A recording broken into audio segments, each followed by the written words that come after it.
कहानी दो लड़कियों के बारे में है जो छुट्टियों में कॉलेज में स्टडी करने के लिए रुकती हैं, पर वहाँ उनके साथ एक भयानक वाक़या पेश आता है। कॉलेज की क्रिसमस की छुट्टियों में कॉलेज में दो लड़कियाँ अपने हॉस्टल में अकेली रह रही थी क्योंकि बाकी सभी लड़कियाँ छुट्टी के दौरान घर पर जा चुकी थी। वे दोनों लड़कियां अपने हॉस्टल में स्टडी करने वाली थी, लेकिन वे दोनों ही लैपटॉप में घंटों तक इंटरनेट चलाती रही। फिर थोड़ी देर बाद देर रात को उनमें से एक लड़की को भूख लगी और वो खाना खाने के लिए नीचे चली गई। उसने अपने दोस्त को कहा कि थोड़ी देर में ही वापस आ जाएगी। वह चाबी लेकर नीचे चली गई ताकि किचन का दरवाज़ा खोल सके। दूसरी लड़की अपने कमरे में बैठकर लैपटॉप चला रही थी और दूसरी लड़की के आने का इंतज़ार कर रही थी। फिर थोड़ी देर बाद उसे नींद आने लगी, इसलिए उसने कपड़े बदले और वह सोने चली गई। फिर जैसे ही वह सोने वाली थी, उसे गड़गड़ाने के साथ कराहने की आवाज़ सुनाई दी। वह बिस्तर पर जम गई, उसका दिल तेज़ी से धड़क रहा था। वह आवाज़ तो बंद हो गई, लेकिन उसकी जगह उसे कुछ घसीटने का शोर सुनाई दिया। वह लड़की बहुत डर गई थी। वह दरवाज़ा बंद नहीं कर सकती थी क्योंकि उसकी रूममेट्स चाबियां लेकर चली गई थी। जैसे जैसे वह आवाज़ उसके करीब आती गई, वह डर के मारे कांपती रही।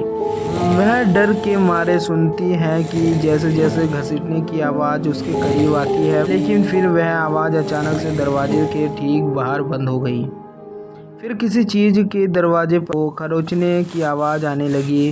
वह लड़की बहुत डर चुकी थी। वह अपने पलंग से उठी और कमरे की अलमारी में जा छुपी। वह लड़की इतना डर चुकी थी कि वह डर के मारे हिल तक नहीं पा रही थी। दरवाजे के बाहर उसे खरोंचने की आवाज़ लगातार सुनाई देती रही, पर किसी तरह उसे अलमारी में नींद आ गई। जब सुबह हुई तो वह धीरे धीरे अलमारी से बाहर निकली।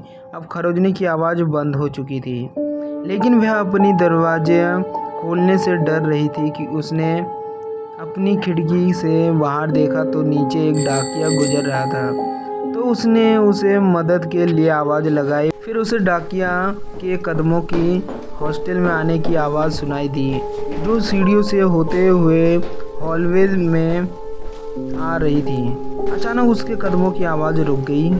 लड़की ने रोते हुए पूछा कि क्या सब ठीक है, लेकिन कुछ देर तक तो उसे कोई आवाज़ सुनाई नहीं दी। लेकिन फिर थोड़ी देर बाद उसने कहा कि हाँ सब ठीक है। फिर डाकिये ने कहा कि तुम अपने कमरे में रहना, मैं पुलिस को बुला रहा हूँ। लड़की ने पूछा कि क्या बात है। कुछ नहीं, डाकिया ने कहा, बस जहाँ हो वहीं रहो और बाहर मत आना। लेकिन लड़की पहले से ही दरवाज़ा खोलने वाली थी। लड़की ने जैसे ही दरवाज़ा खोला तो उसे देखा कि डाकिया उसके सामने खड़ा है। उसका चेहरा पीला पड़ गया था और उसकी आंखें डर के मारे खुली पड़ी थी। जब उसने नीचे देखा तो वह डर के मारे ज़ोर से चिल्लाने लगी। उसने नीचे देखा कि उसकी रूममेट का शरीर नीचे फर्श पर खून से लथपथ पड़ा था और सब जगह उसका खून ही खून था। उसके सिर में किसी ने एक कुल्हाड़ी घोंप रखी थी और मदद मांगने के कारण उसके नाखून दरवाजे पर घिस गए थे और उनमें से खून निकल रहा था। सो आई होप गाइज आपको यह हॉरर स्टोरी अच्छी लगी होगी दोस्तों।